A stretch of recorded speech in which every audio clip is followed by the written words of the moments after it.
로마서 말씀 이어서 오늘도 듣겠습니다.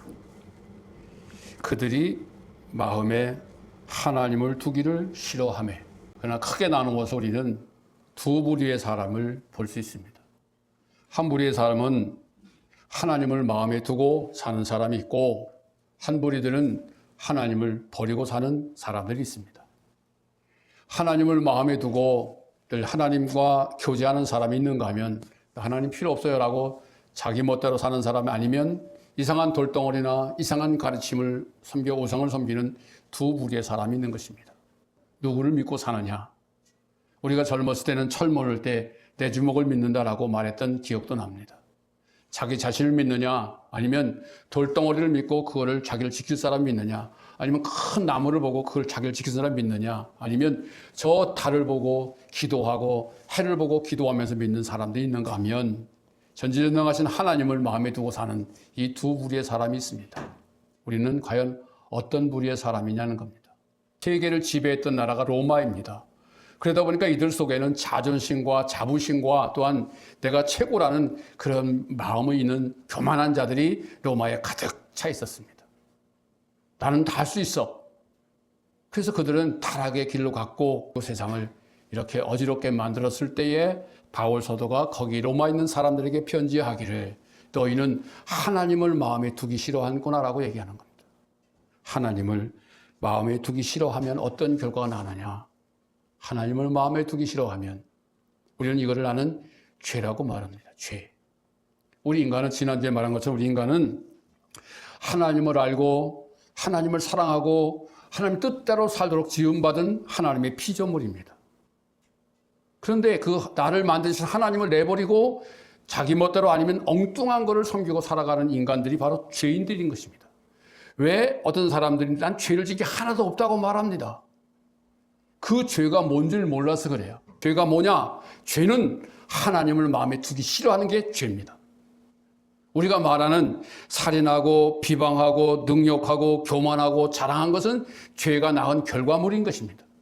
우리는 죄가 낳은 결과물을 가지고 죄라고 말하지만 그 죄의 근본은 하나님을 마음에 두기 싫어하는 겁니다. 내 마음에 하나님을 두기 싫어하는 모든 사람은 죄인이라고 말하는 것입니다. 나는 죄가 하나도 없는데? 라고 하는 사람이 있습니다. 살인하지 않았고 간음하지 않았고 도둑질하지 않았고 나는 죄가 없는데 왜 내가 죄인이냐고 물어보는 사람이 있습니다. 우리는 지난주에 말한 것처럼 우리는 하나님으로부터 지음받은 자요. 어미 뱃속에 지음받기 전에 이미 하나님께 예정 갖고 선택되어서 우리는 이 땅에 오는 건데 하나님을 알고 하나님을 사랑하고 한 뜻대로 살도록 우리가 지음받은 존재입니다. 그런데 하나님을 모른다고 하니까 하나님을 내 마음에 두기 싫어하니까 그 자체가 죄라는 것입니다. 그 죄를 결과가 어떠냐면 성경에 또한 그들이 마음에 하나님을 두기를 싫어하며 하나님께서 그들을 그 상실한 마음대로 내버려 두사 합당하지 못한 일을 하게 하셨으니 합당하지 못하는 것은 불법이라는 것입니다. 불법.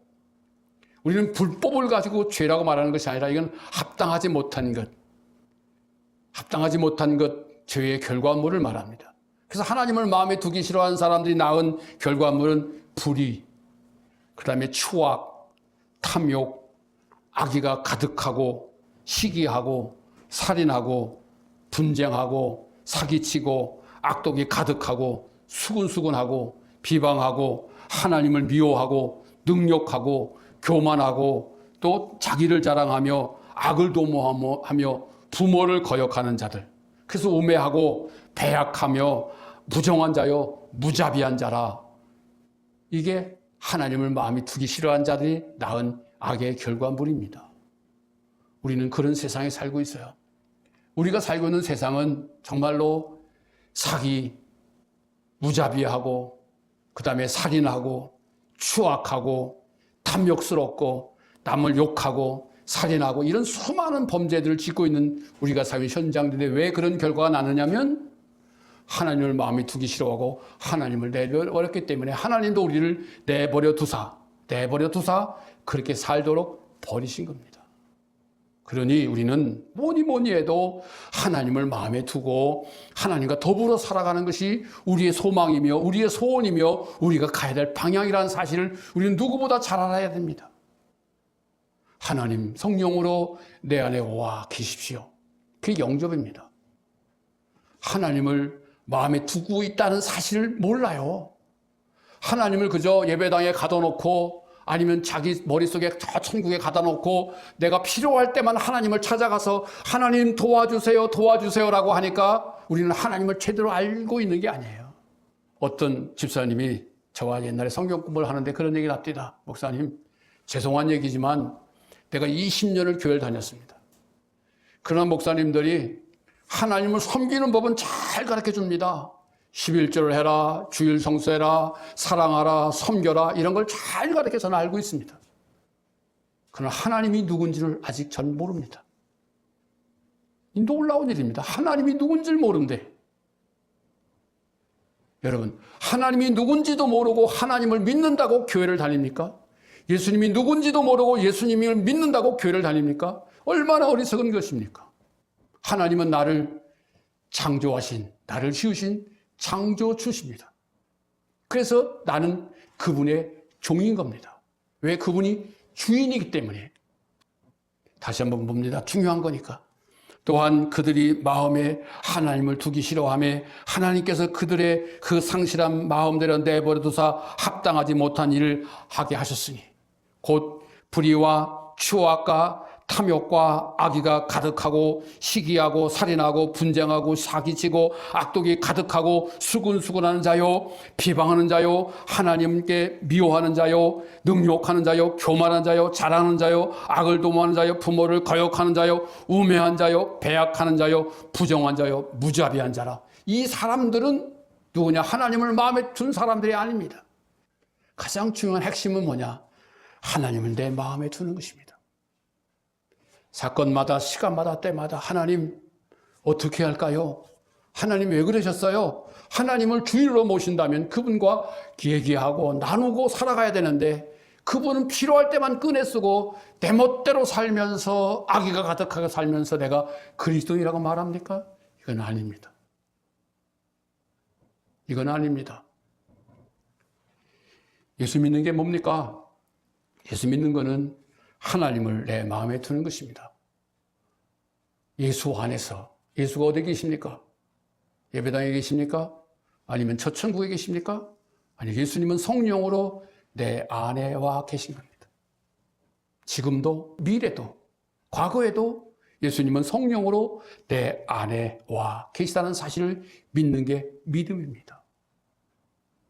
우리는 이 복음이 뭐냐면 예수 그리스도께서 나 같은 것을 위해서 용서하시려고 십자가에 못 박혀 죽으셨다는 사실. 그래서 나는 너무나 예수님을 구세주라고 말해요. 구세주가 뭐냐면 나를 구원한 나의 주인이란 뜻입니다. 그래서 그분이 보혜사 성령이 내 안에 오셔서 내 안에 오셔서 나의 모든 걸 지도하시고 이끌어 가시는 그 하나님을 내가 믿는 것인데 우리는 종교 행위를 하고 있습니다. 하나님을 예배당에 딱 가다 놓고 성전이라고 말하면서 그것은 거룩한 곳이라 말하면서 하나님은 예배당에 가다 놓고 아니면 어느 장소에 가다 놓고 필요할 때만 와서 주님 도와달라고 하는 것을 예배로 착각을 하고 있습니다.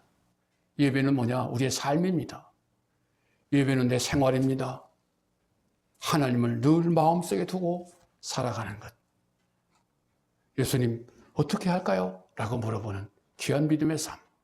예수님은 바로 성령으로 내 안에 와 계시다는 사실을 믿고 우리가 정말 모든 일마다 그분께 의논하고 살아가는 복된 그리스도인 되기를 예수의 이름으로 축복합니다.